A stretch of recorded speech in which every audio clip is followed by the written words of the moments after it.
Hey everybody, it's Safi and Marco Dish Out on Movies, the only movie review show on YouTube to review movies in terms of food. And it's just Marco here once again, and I am here today to review Scream 7. And I apologize that Safi's not a part of this video. For some reason, she doesn't watch movies or do things for the channel. So, anyways, I'm just kidding. But anyways, I was really not planning on seeing this movie. But what happened was, I thought about it, and I thought, you know what?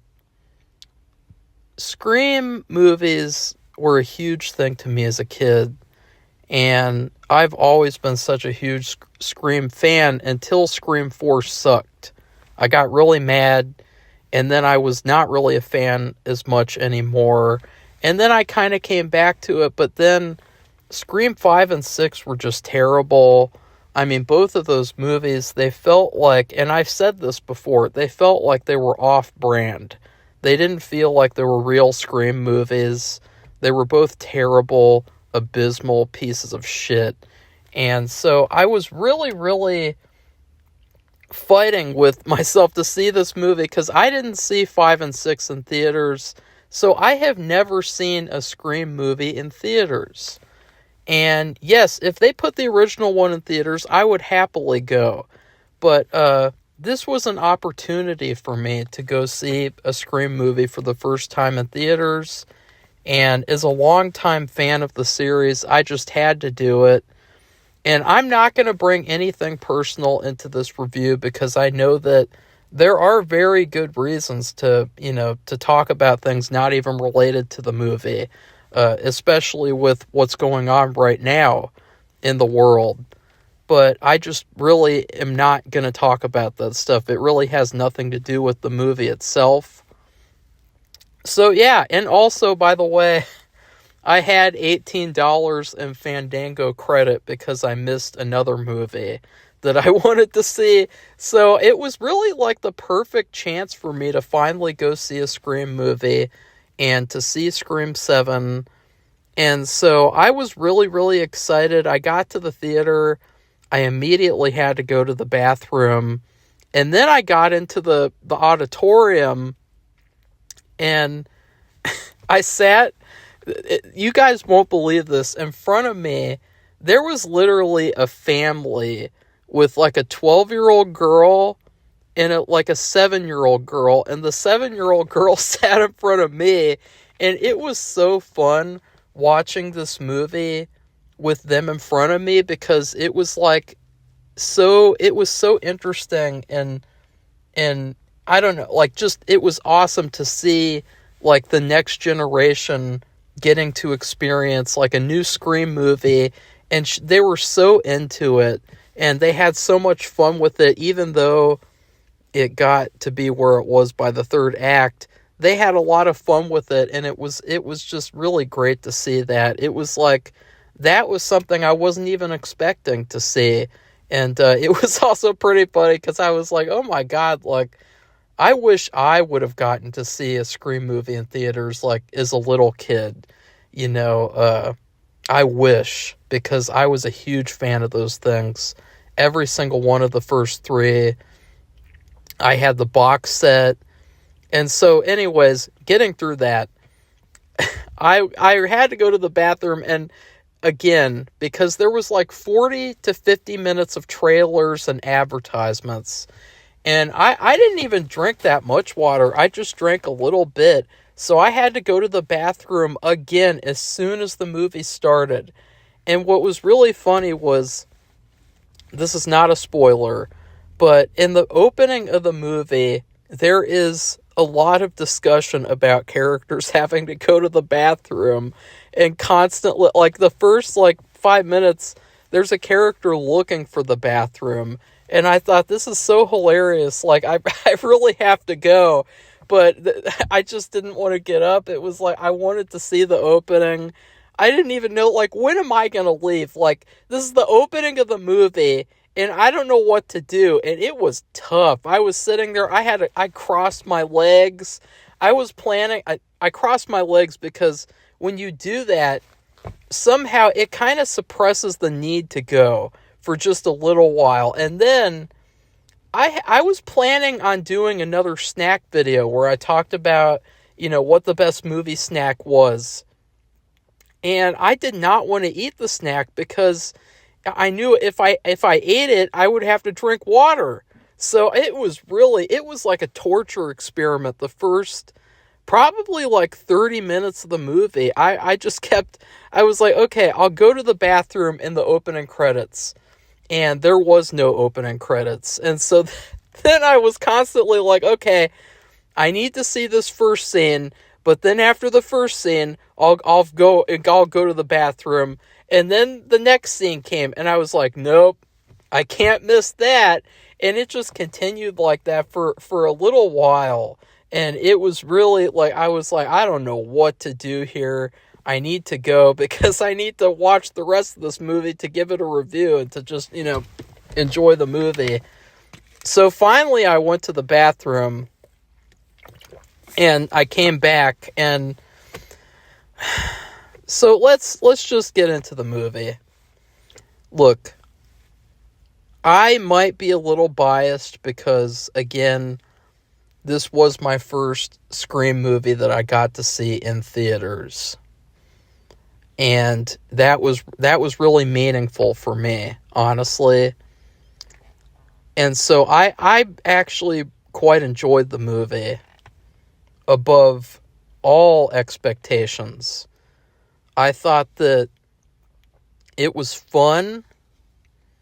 It had some good kills. The opening was actually, I would say the opening might be the third best one in the entire series, easily. Like, easily, that opening was very, very clever. And I guess I can reveal it in this review, even though, it is kind of a spoiler. So if you're really being cautious about spoilers, then, tune away. But just know that I liked it. I would recommend it for sure. I saw it in IMAX. I got to see a Scream movie in IMAX. Like, I am so thankful that I got to do that. Really, really happy about deciding to do that. But, so a lot of people actually, I have not seen a single person talk about this, which is kind of saying something, because I think that a lot of people, when they see these new, like, franchise movies, you need to think about things outside the box. Like, try to think about things like, think about other horror movies, other horror stories, because there was something very obvious about this opening that nobody else is talking about. And that is the fact that, look, the original movie, Scream, they tried to do something with Psycho, where, Casey, she's like the quote-unquote star of the movie, and then they kill her off in the opening scene. That's a big surprise. Well, this movie starts off, and they are not taking after Psycho 1. They are not taking after Psycho 2, the book. The third one did that. They are taking after Psycho 3, the book. There are 3 Psycho books, and the third one is called Psycho House. And I did not really read the third one because it kind of sounded stupid to me. And I thought the second one was the best one, honestly, of the books. But in the third one, they actually have like a Bates Motel and a Psycho House that's like a museum. It's like a haunted house, and there's an animatronic Norman Bates robot, and then there's also like a killer running around killing people. So that's really interesting because, that felt like something that, that was a very, very clever touch. Like, to me, I thought the opening, where they go to Stu's house, these 2 people, they go there to spend the night, that was such an amazing, amazing opening. It really set the tone for the movie. Is like, this movie is going to be very mean-spirited. It's going to be, something special, I think. It really, to me, it felt like the true, like, start up of the series again. 5 and 6, I think that we should all just forget those movies ever happened. I still need to go back and watch 3 and 4, and then I'll watch 5 and 6 as well to kind of, I might not even be able to get through those, but, It made me so happy that, like, finally maybe the series is going in the right direction again, Like, honestly, as soon as they got into the story, as soon as they started introducing the characters, you got to see Sydney again, etc., etc., I felt like the series, it finally took off again. It finally... it's going somewhere again. It finally feels like, I don't know. I don't know how to describe it. Like, it just felt like this is the real thing. It's the real thing, whether you like it or not, whether you think this one is good or not. Because here's the thing, too. This movie's not fantastic, okay? There is a lot of terrible dialogue in this movie. It's really surprising to me that Kevin Williamson wrote this movie and directed it, because the writing, the dialogue was really, really weak at some points. Like, it was really, really bad. And I'm not going to give specifics because I was not able to take notes in the theater. I'm not a jackass who's going to, look at his phone in the theater. But there was some really bad dialogue in this movie that made me wonder, like, wow, like, this was the draft that you went with? Another thing that I'd have to say is that, this movie is a slasher movie. It is a Scream movie. But usually in Scream movies, at least in the first two, I can't speak for the third one because the third one... I have not rewatched yet, but the first two, yes, there are people getting killed throughout the movie, but they at least had a bit of a story.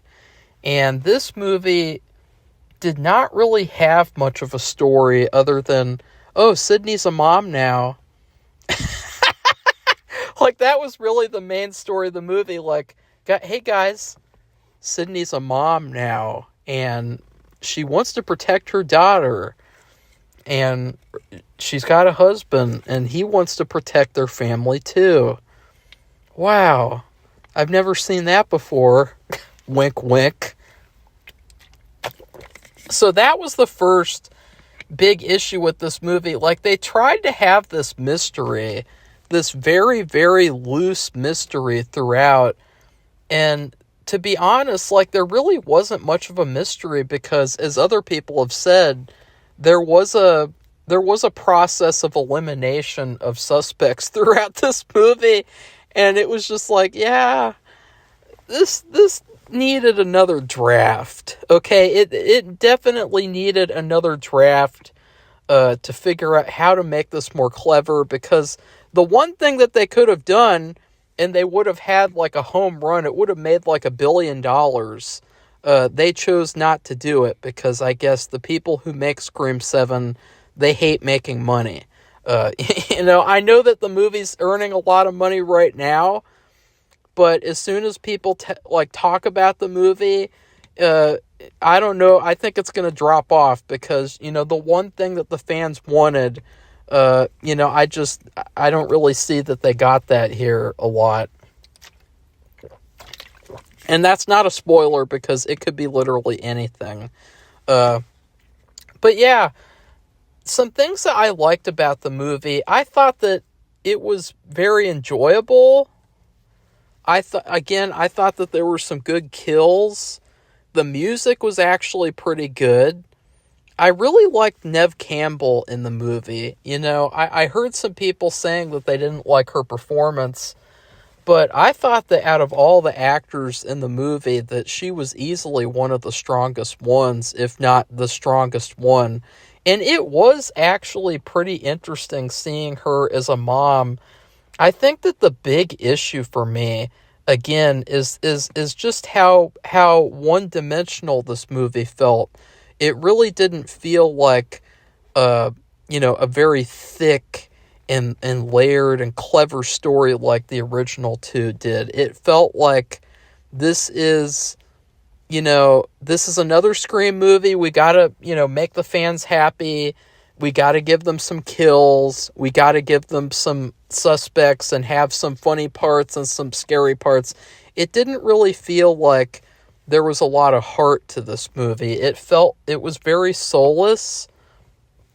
But still, at the same time, it did have some heart because of just Neve Campbell being in it. Like, I was so happy that she was the main character. Like, because that's a part of the appeal of the series, is that in the first movie, Casey, she's this blonde girl. She's very, very, she's a popular actress. You think, oh, she's got to be the main character. And then, boom, they kill her. And you have this very abnormal final girl step in Sydney. Definitely not the type of person that, you would imagine leading a horror movie, because she's so weird. She's so weird because she's not a blonde. She's not the typical final girl type. And what's funny is that in this movie, it's another kind of Freaky Friday 2 situation where, she gets a daughter and her daughter should be the star, but instead, Sydney is still the star. I mean, she is still the best one. And not only that, but they gave her a daughter who is blonde. She's a blonde girl. She was probably one of the weakest parts of the entire movie. She was not a great character at all. And she actually, what was funny was that, Sydney has like this neighbor in the movie. And the neighbor, she kind of looks like Marjorie Taylor Greene. And, and while Sydney's daughter, she looks more like the neighbor, the Marjorie Taylor Greene, than she actually looks like Neve Campbell. So I thought that was very bizarre. That was a very bizarre choice of like, okay, number one, Marjorie Taylor Greene is living next to Sydney. I don't know what's up with that. But number two, Sydney's daughter looks like Marjorie Taylor Greene too. And it's like, what's up with that? Now, I will say, oh wait, I gotta check something first. Let me check something really quickly. Sorry guys, I gotta check something really important. Scream 7 cast. And by the way, they brought back the two tokens from Scream 5 and 6. The core four idiots. Those two trash characters. The Chad and the female Randy, who both should have died last movie. They brought them back. They were complete trash. They were also probably the worst part of the movie. And, okay. Well, I gotta say really quickly, Sydney's daughter, she named her Tatum. So that's probably why they made her blonde. And see, that is the kind of, one-dimensional thinking that is why we got the Scream 7 and why it wasn't very smart like the original two. Is because the guy who made this movie, he thought, hey, Rose McGowan was blonde, so maybe Sydney's daughter should be blonde too. And but anyways, I just gotta say though, even though I didn't like her acting very much or her character or very much of anything else about her, Sydney's daughter was hot as fuck in this movie. Like the scene they open on with her, she's got some cheeks. They gave her these shorts, and she has got cake for days. I mean, I just got to say that because as a part of watching this Scream series, I am going to be ranking all of the babes of the Scream movies. And I got to say, I really like seeing, this girl on IMAX. She might not be very good at acting in this movie, but those shorts made up for her acting. I mean, that was her very first scene. It was a very nice kind of welcome back, Marco. welcome back to the Scream universe. She's got cake for days, you know, and so that's a big part of why I actually didn't hate this movie, is just because, you know, that's like a crowd pleaser type of thing. That's like something like, hey, every guy in the audience is going to see that, and if he's there with a girl, he's not going to tell his girl about it, but he's going to know. He's going to be, you know, reaching his hand into the bottom of his popcorn bucket and going, whoops, and going like, uh-oh, because he's going to realize that the popcorn bucket raised a couple of inches and he's like, whoops, whoopsie. But anyways, that's enough of that. You guys should know me by now. I mean, that was not a surprising comment for me. So anyways, a lot of people said, you know, McKenna Grace was in this movie. You know, she's kind of an it girl nowadays. She's pretty hot as well.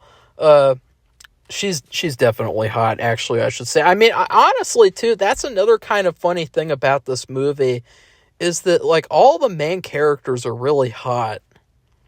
Which, that is something that has not really been a part of the series since the first couple. And I know that that's like a weird thing to say, but that was part of what made the first movie good. Now, I want to pivot a little bit because I am going to be doing a spoiler part of this review. And by the way, this is my first, like, car video in years. So I just thought that I would bring something back for nostalgia for anyone who's been watching for years. I watched the original Scream recently on a more serious note. And I identified a couple of the big reasons why that movie worked. And both of those things I never really see anyone talk about. All they do is just say that it's good because it's funny and because the killers are really good. And, you know, they don't really say why the original movie was that good. Number one would be because of sexuality. Wes Craven, he was one of those filmmakers who, you know, well, everyone used to use a lot of sexuality in their movies. Wes Craven, he used sexuality in a way that was very smart and very intentional. And, you know, he used a lot of sexual violence in some of his movies, like Last House on the Left, for instance. He was very good at using sexuality in his movies that didn't feel like it was quote-unquote unnecessary. And the first Scream movie is no different. I mean, in the first Scream, you do get to see Rose McGowan's boobs, or her nipples at some point in the movie, in the garage scene. But there is a ton of sexuality in that movie, even if it's not explicit, even if there's not really like a full-on sex scene. There is kind of a sex scene. That is a big, big part of why the first movie is so good. And I know that this is going to sound weird, but I'm telling you guys that I am serious, because you look at all Wes Craven's other movies, it's in every single one of them. People Under the Stairs, Hills Have Eyes, Last House on the Left, it's in all of them. I have not seen most of his other movies. Nightmare on Elm Street, obviously, Freddy Krueger, child molester, killer. But one of the big things about the original Scream is that Ghostface represented sexual threats to Sydney, to all of her friends. It wasn't just about killing. It was a sexual threat. The first kill of the movie, they killed her because Stu was mad that Casey broke up with him. That was a very personal thing. It was all about sex. And these are teenagers. They are all about sex.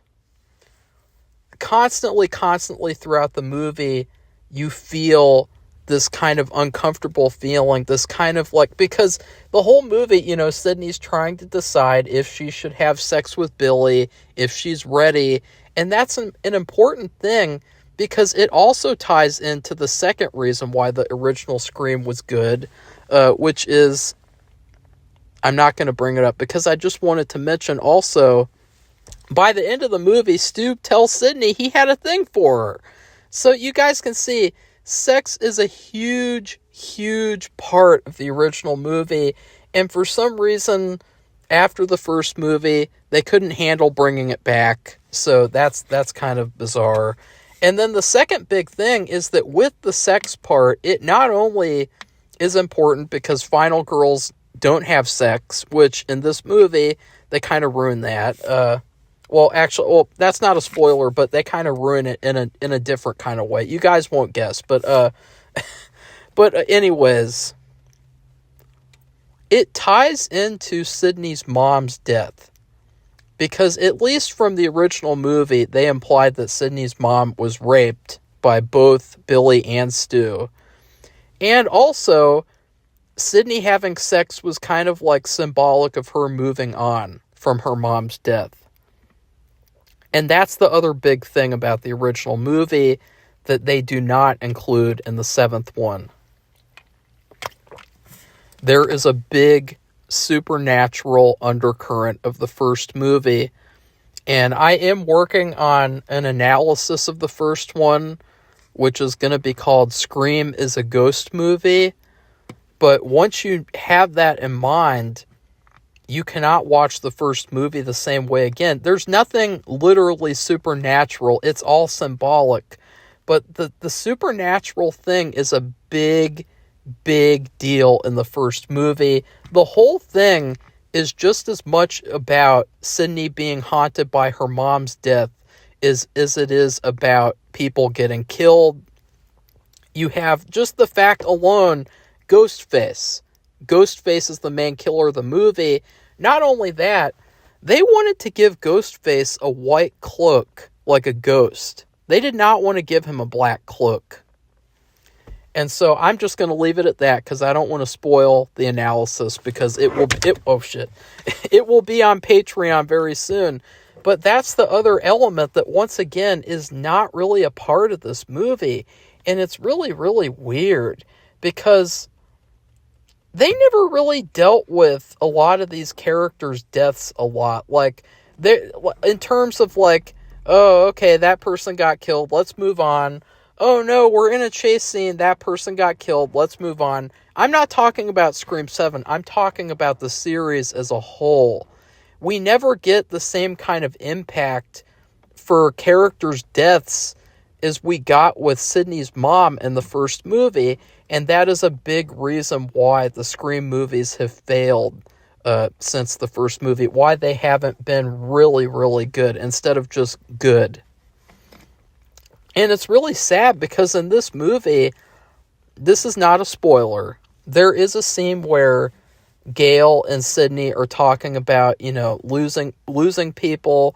Gail talks about Dewey, and there is a hint of like haunting there, hauntedness, a haunted feeling that you do not get in other Scream movies. And so I thought that was very interesting too. And then, so getting back to general thoughts, so they did not have two of the key elements from the original movie that made it really, really good and made it a masterpiece. So that's one of the big issues with this movie. Another issue would be there's really not a lot of good commentary on horror movies in this movie. There's basically no references to other horror movies except for the last two. Which I thought was very weird. Like Kevin Williamson, what are you thinking? Like, why wouldn't you like name drop a bunch of horror movies in this? I mean, this was the chance to do it. You gotta, why don't you just do what you did in the first two? I mean, it's not rocket science. I could write a better Scream movie in a fucking weekend. I could do it in a fucking weekend, okay? I swear to God. I don't know what it's gonna take for these people in Hollywood to just make a fucking good Scream movie. Oh my God. So, yeah. So anyways, the last thing that I'll say, because this has been quite a long spoiler-free review, I hope you guys enjoyed it, because I was really happy I went to see this movie and to just see a Scream movie in the theaters. But the big issue with this movie, above all else, is the final act. The final act was very weird. I don't know how else to describe it. The final act of this movie was like it was like they wrote it right before they shot it. You know what I mean? Like, it's like they came to set like Stranger Things, and it's like, yeah, we didn't finish the script on this one, and they were like, oh. and it was really, really bad. Like the last like 10 minutes of the movie, really, really, really bad. And the killers, their motives, I don't even have anything to say on that one until the spoiler review. But let's just say that these they are slightly better than, the killers from 6, because the killers in Scream 6, they were just fucking retarded. But they still, I can't imagine what they were thinking with the killers of this movie. They were a big embarrassment. But overall, I gotta say that even though I've had a lot of complaining to say about this movie, I actually really, really, really enjoyed it. And I'm trying to hold off, though, on saying that, like, yeah, I really like this movie, or I liked it, because I don't want my bias to affect the review and to make you guys think, well, oh wow, it was a really good movie. Because there have been times in the past where I've seen a movie in theaters, I thought it was really good, and then afterwards I was kind of like, yeah, I shouldn't have said that on camera, because I completely disagree now. But this is an instance, though, where it might be some of the bias, but I just felt really happy to see Sydney again. I felt really happy that the series finally got back on track again. I just wish that the writing was there. You got the writer of the original 2 movies to write this one and direct it, and for some reason the script is like it was written in a day by ChatGPT. I just don't get it. Like, most of this movie was not even, there was no story, but at the same time, still, it was very entertaining. There were good kills. I did really, really enjoy this movie until the last act. I would say my favorite part was the opening. The opening with the Psycho 3 Psycho House reference that nobody else has gotten. That was a really great idea. And I'll tell you something. If I was the writer of the movie, I probably would have just had them stay in that house the entire movie. That would have been really, really iconic. But, I would have done a ton of other things. And I'm saying that because I'm not trying to, be egotistical and say I'm a better writer, I'm trying to express the fact that they're not doing their best with these movies. They need to do a little bit better than just, have killers, they kill people, oh no, and then they reveal themselves and then they get killed or they don't get killed, whatever happens. Like, they need to do something interesting. They need to bring back the intelligence to the series, or else it's just going to feel like Stab, because that was Stab. The whole point of Stab is that, like, hey, you have this real feeling stuff going on, and then you have the movie version that is like the one-dimensional, like, goofy, stupid version.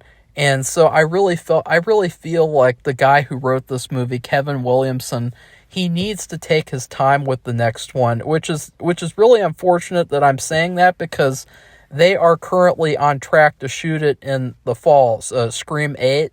So it seems like they are not taking their time at all, which is very, very worrying. So yeah, in terms of food, you know what, guys? I'm going to have to just do a whole separate review for spoilers for Patreon. which I never really do that. Usually I do a whole review, I cut it in half, but this is a different case. In terms of food, I knew I was going to be giving this food review. On Thursday, we got a DiGiorno's stuffed crust supreme pizza, which, that is our go-to pizza. We usually get pepperoni stuffed crust. And by the way, I just want to mention really, really quickly, I liked most of the actors in this movie, but I felt like the script was just not great. And so a lot of people are going to say that, some of the younger cast in this movie, they were not good. But I don't think that you guys should fully blame them, because the script was really, really weak. And it was just a bunch of people getting killed. And then it really wasn't there. So yeah, anyways, I just wanted to mention that, because sometimes I think that actors take the brunt of the criticism, and sometimes they don't deserve it. And even as a director myself, like, sometimes I feel like I need to be a better director and need to do different things to help actors be better. But this supreme pizza, it started off really weird, because I opened up the packaging and the toppings were piled on so high that they were literally hugging the plastic wrap of the pizza. And that is really abnormal. It's really weird. Like, there was so much cheese. There was so much crap on top of the pizza. It felt like enough toppings for 2 supreme pizzas. And I cooked it in the oven, and for some reason, it did not fully cook. It was cold in the middle. I felt bad. I put it in the microwave, because I was so hungry and exhausted from door dashing. And it had a weird flavor to it. It's the same pizza. Like, I love supreme pizza. Everyone loves pizza. I love DiGiorno stuffed crust especially. But it was just very weird. It had a weird flavor, and it might have been the sauce or the cheese. There was something off about it, and I was so hungry, and I was just so like, whatever. I'll have diarrhea. I'll fucking have diarrhea for this. Whatever, because it didn't taste like completely bad. So I ate all 3 slices of pizza basically. But I did something where I scraped the toppings off, and I just ate the toppings and the crust, the stuffed crust. And that's what reminds me of this movie, because it was very messy. It was very one-dimensional, and it felt like I'm really having to scrape to find things that I love about this movie, because there's not really basically anything I love. There's just things that I like. I like some pepperoni. I like the sausage. I like some of the cheese, the stuffed crust. I liked Tatum's, shorts and her. That was really the star of this movie. If anything, that is what you call superior wardrobe design.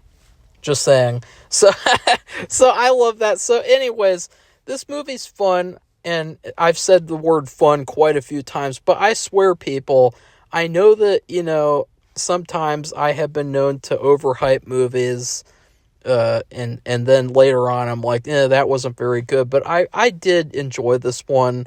It's not one of those times where I could say, like, oh, I hated this. This movie was a piece of shit. The biggest issue, though, was the third act. If you took the third act out of this movie, it would be like a decent movie. It's kind of the closest comparison that I could give this movie is Halloween Kills. If you guys have seen Halloween Kills, if you turn your brain off and pretend like you're a pod person, Halloween Kills, because I hated Halloween Kills, but Halloween Kills is a lot of fun. But Halloween Kills was dumber than this. So just know that, like, this movie is not totally a disaster. There are quite a few things I liked. I would recommend going to see this movie in theaters. I would recommend that. If you can see it in IMAX, just see it in IMAX just for the opening. In fact, I am thinking about seeing this movie again because I love Scream, and I'm so glad to be a Scream fan again and to just, like, embrace the series for better or for worse. All the personal stuff aside, all the political stuff aside, I'm a movie reviewer. I gotta separate that, or else, and there are, exceptions that I've made, but if I don't separate that, then you guys won't be able to, take me seriously as a reviewer. So, anyways, fun movie, would recommend it. Not the greatest, but it's still, I hope that the guy who made it, I hope that Kevin Williamson, I hope that he does a better job with the next one. If anyone involved with the next one wants some advice, then I'll give you a consultation for free, because at this point, I really want you to make a good Scream movie, and so I would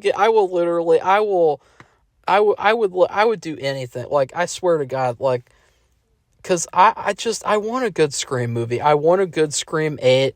We all deserve a good Scream 8 with everything going on in the world. And just give us a good Scream 8. Like, this was a good comeback. In a way, you could say it's kind of like a trailer for things to come, maybe. Hopefully the killers are better in the next one, because the ones in this one were... they were like...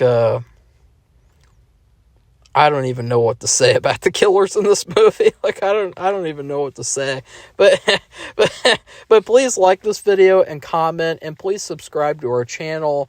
And lastly, please check out our Patreon page, because that is what is keeping this channel going.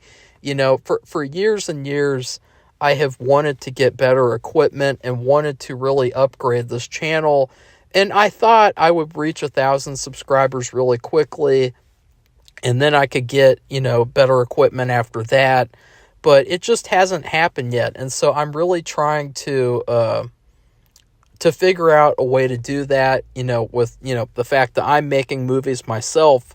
And so please go check out Patreon, because there is a ton of bonus content on there, and content coming up in the near future, including my Scream 7 spoiler review, which I'll tell you guys this. How about I do that review with Safi? Would you guys like that? If you would like that, comment down below, because she is supposed to be the co-host, and she's got to do some more co-hosting. And then there is also going to be, as I said before, an analysis of the original Scream called Scream is a Ghost Movie. So thank you everyone so much for watching. I need to go make lunch because I'm hungry as hell. I didn't want to eat anything in the theater because I didn't want to have to go to the bathroom again. I mean, God, that is the worst part about going to the theaters, is having to go to the bathroom. Especially when you got to get up and you got to inconvenience other people. Like, hey, can you move? Can you, like, I'm going to block their view at the screen. Like, sometimes it's just, that stuff kind of sucks. So anyways, goodbye, everybody. See you soon.